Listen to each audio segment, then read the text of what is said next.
கர்த்தருடைய பரிசுத்த நாமம் மகிமைப்படுவதாக. மறுபடியுமாய் உங்களை இந்த வீடியோவின் மூலமாய் சந்திக்கிறதிலே நான் அதிக மகிழ்ச்சி அடைகிறேன். வீடு பிரதிஷ்டை என்பதை குறித்ததான காரியத்தை நாம் இங்கே சிந்திக்க போகிறோம்.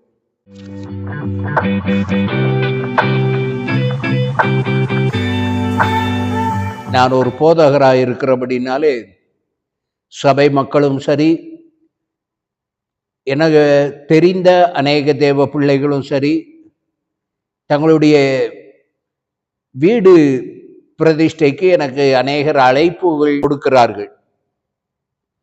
இந்த நாளிலே அந்த தலைப்பை குறித்து நான் உங்களிடத்தில் பேச விரும்புகிறேன். அநேகர் தங்களுடைய வீடு பிரதிஷ்டைக்கு பல்வேறு பெயர்கள் வைத்திருக்கிறார்கள். கிரகப்பிரவேச விழா, வீடு பிரதிஷ்டை விழா, புதுமனை புகு விழா என்றெல்லாம் பெயர் வைத்திருக்கிறார்கள். இந்த நாளிலே கூட இந்த புதுமனை புகு விழா அல்லது பிரதிஷ்டை விழா எப்படி இருக்க வேண்டும் என்பதை குறித்து உங்களிடத்தில் சில காரியங்கள் நான் பேச விரும்புகிறேன். வேதம் இவ்விதமாக சொல்லுகிறது. சங்கீதம் 127வது சங்கீதத்திலே நாம் இவ்விதமாக வாசிக்கிறோம். கர்த்தர் வீட்டை கட்டாராகில் அதை கட்டுகிறவர்களுடைய பிரயாசம் விருதா என்று சொல்லப்பட்டிருக்கிறது. ஆகவே வீட்டை கட்டுகிறவர் கர்த்தர் என்பதை நாம் நினைவிலே கொள்ள வேண்டும். அது கட்டப்பட்ட வீடாக இருந்தாலும் சரி, நாம் கட்டின வீடாக இருந்தாலும் சரி, அதை கட்டினவர் கர்த்தர். மனுஷர் நமக்கு உதவி செய்தார்கள், ஆனால் வாய்க்க செய்தவர் கர்த்தர். ஆகவேதான் கர்த்தர் வீட்டை கட்டாராகில் அதை கட்டுகிறவர்களுடைய பிரயாசம் விருதா என்று சொல்லப்பட்டிருக்கிறது. அது பிரதிஷ்டை விழாவாக இருந்தாலும் கர்த்தராலே கட்டப்பட்ட ஒரு வீடாக இருக்க வேண்டும். இந்த வீடு எப்படி இருக்க வேண்டும், இதை நாம் முதலாவது அறிய வேண்டும். லூக்கா எழுதின சுவிசேஷம் 19வது அதிகாரம் 9வது வசனத்திலே நாம் ஒரு காரியத்தை நாம் பார்க்கிறோம். ஆண்டவராகிய இயேசு கிறிஸ்து எப்படிப்பட்டவரோ என்று அவரை காணும்படியாக காட்டத்தி மரத்திலே ஏறி ஒளிந்து கொண்டிருந்த குள்ளனாகிய சகேயுவை ஆண்டவராகிய இயேசு கண்டு, சகேயுவே, நீ சீக்கிரமாய் இறங்கி வா, இன்றைக்கு நான் உன்னுடைய வீட்டிலே தங்க வேண்டும் என்று சொல்லுகிறார். பாருங்கள், சகேயு ஆண்டவர் எப்படிப்பட்டவரோ என்று அவரை காண விரும்பினான். ஆனால் ஆண்டவர் சொல்லுகிறார், நான் இன்றைக்கு உன்னுடைய வீட்டிலே தங்க வேண்டும் என்று சொல்லுகிறார். நாம் கட்டின வீடு நாம் தங்குகிறது தான், ஆனால் அந்த வீட்டிலே ஆண்டவர் தங்குகிற வீடாக இருக்க வேண்டும். ஆண்டவர் அங்கே தங்கி இருப்பாரானால் சில காரியங்கள் அங்கே நடைபெற ஆரம்பிக்கும். வீட்டை கட்டி எத்தனை லட்சங்கள், எத்தனை கோடிகள் செலவழித்து வீட்டை கட்டினாலும் அந்த வீட்டிலே ஆண்டவர் தங்காமல் இருப்பாரானால் அந்த வீட்டிலே எதுவும் நடைபெற போகிறதில்லை. உலக மனுஷரை போலவே நாமும் அந்த வீட்டிலே வசிக்க போகிறோம், நாமும் வாழ போகிறோம். ஆனால் அந்த வீட்டிலே ஆண்டவர் தங்கி இருக்கிற வீடாக அது மாற்றப்படுமானால் அந்த வீட்டிலே சில காரியங்கள் நடைபெறும். ஆண்டவர் அந்த வீட்டிலே, சகேயுனுடைய வீட்டிலே அவர் தங்க ஆரம்பிக்கிறார். சகேயு ஆண்டவரிடத்திலே சில காரியங்களை சொல்லுகிறார். நான் யாரிடத்தில் ஆகிலும் அநியாயமாய் வாங்கினது உண்டானால் அதை நாளத்தனையாய் திருப்பி கொடுக்கிறேன் என்று சொல்லுகிறார். அதாவது அவனுடைய மனசாட்சி, அவனுடைய கான்சியன்ஸ் அது எவ்வளவு கூர்மை உள்ளதாக மாற ஆரம்பிக்கிறது பாருங்கள். சகோதரனே, சகோதரியே, உங்களுடைய வீட்டிலே இயேசு தங்கி இருப்பாரானால் உங்களுடைய மனசாட்சி என்பது மிகவும் கூர்மை உள்ளதாக இருக்கும். கட்டப்பட்ட ஒரு கட்டடமாகிய வீடு உண்டு, நம்முடைய இருதயமாகிய வீடு ஒன்று உண்டு. ரெண்டு வீட்டிலும் சரி ஆண்டவராகிய இயேசு கிறிஸ்து அங்கே தங்கி இருக்க வேண்டும். அங்கே தங்கி இருந்தபோது சகையினுடைய மனசாட்சி கூர்மையுள்ளதாக மாறி அவனுடைய மனசாட்சி அங்கே ஒரு காரியத்தை அறிக்கை பண்ணுகிறது. நான் யாரிடத்திலும் அநியாயமாய் வாங்கினது உண்டானால் அதை நாளத்தனையாய் திருப்பி கொடுக்கிறேன் என்று. பாருங்கள், உங்களுடைய வீட்டிலே இப்படிப்பட்ட காரியம், அதாவது அநியாயம் எதுவும் காணப்படாத ஒரு வீடாக அது காணப்பட ஆரம்பிக்கும்.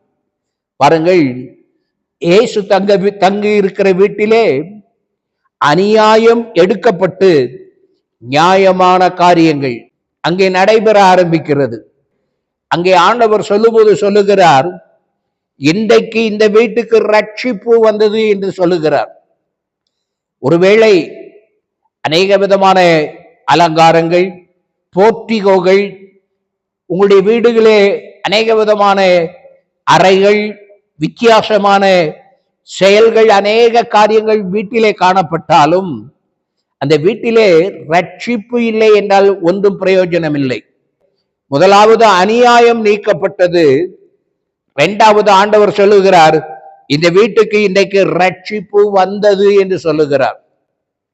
நீங்கள் புதுமனை புகுவிழா நடத்துகிறீர்கள், நீங்கள் கிரகப்பிரவேசம் நடத்துகிறீர்கள், நீங்கள் உங்களுடைய வீடுகளிலே பிரதிஷ்டை பண்ணுகிறீர்கள். ஆனால் அந்த வீட்டிலே ரட்சிப்பு காணப்பட வேண்டும். ஆண்டவர் அங்கே ஒரு வார்த்தையும் சேர்த்து சொல்லுகிறார், இவன் இன்றைக்கு ஆபிரகாமினுடைய குமாரனாயிருக்கிறான் என்று சொல்லுகிறார். உங்களுடைய வீட்டிலே பிரதிஷ்டை நடைபெறும் போது என்னுடைய வீடும் இயேசு தங்கின சகேயுவின் வீட்டை போல அது ஆசீர்வதிக்கப்பட்ட வீடாக காணப்பட வேண்டும் என்கிற வாஞ்சையோடு கூட நீங்கள் காணப்படுவீர்களாக. மார்க் எழுதின சுவிசேஷம் 2வது அதிகாரம் 1 முதல் 4 வசனங்கள்.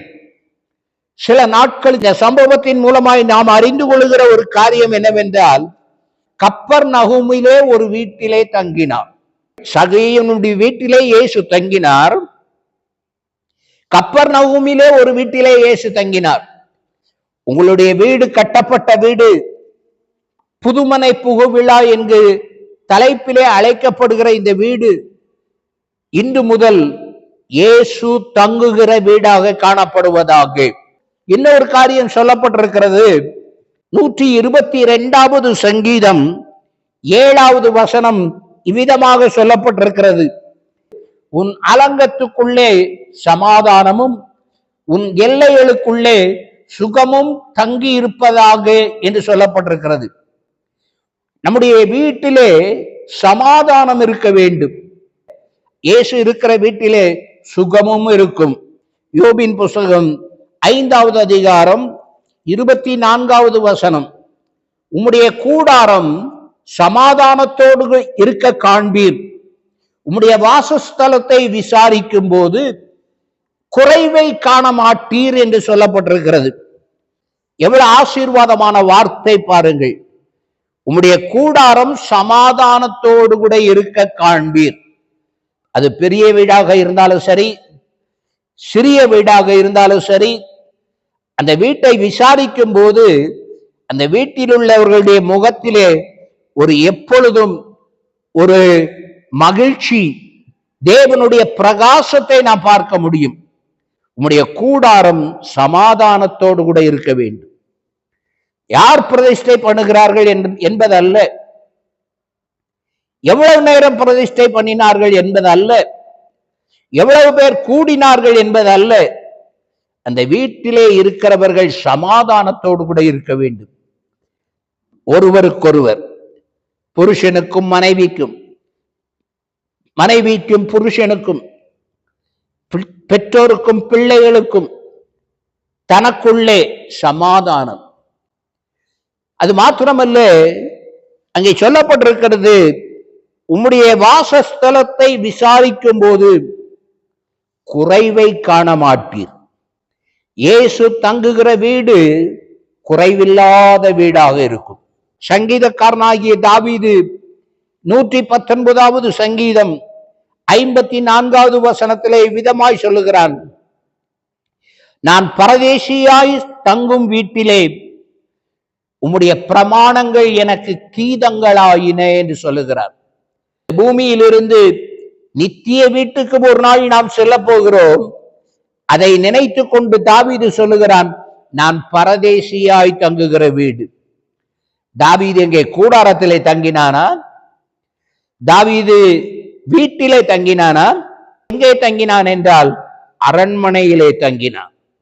ஆனால் தன்னுடைய அரண்மனையை அவன் சொல்லும் போது சொல்லுகிறான், இது நான் பரதேசியாய் தங்குகிற வீடு. இந்த வீடு ஆசீர்வாதமாக சமாதானமாக இந்த வீடு காணப்படும்.